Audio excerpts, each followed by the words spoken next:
জাতীয় সংসদে ১০০ আসনে নির্বাচিত নারী প্রতিনিধি দরকার বলে মন্তব্য করেছেন নৌপরিবহন এবং শ্রম ও কর্মসংস্থান উপদেষ্টা এম সাখাওয়াত হোসেন।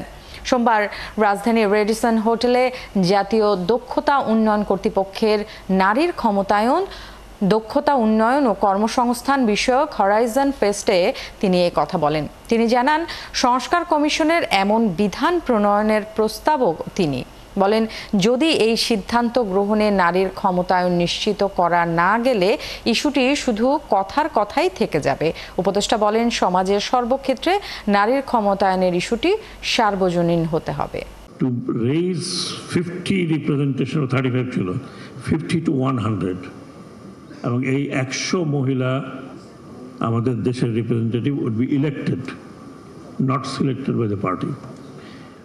উইমেন এম্পাওয়ারমেন্টে যদি কথা বলেন তাহলে আমার কাছে ওই আমাদের সংসদে 100 মহিলার রিপ্রেজেন্টেশন দরকার। ওইখানে যদি উইমেন এম্পাওয়ারমেন্ট না হয়, পলিসি মেকিং এ যদি উইমেন এম্পাওয়ারমেন্ট না হয়, তাহলে এই এম্পাওয়ারমেন্টের কথা আমরা বলেই যাব।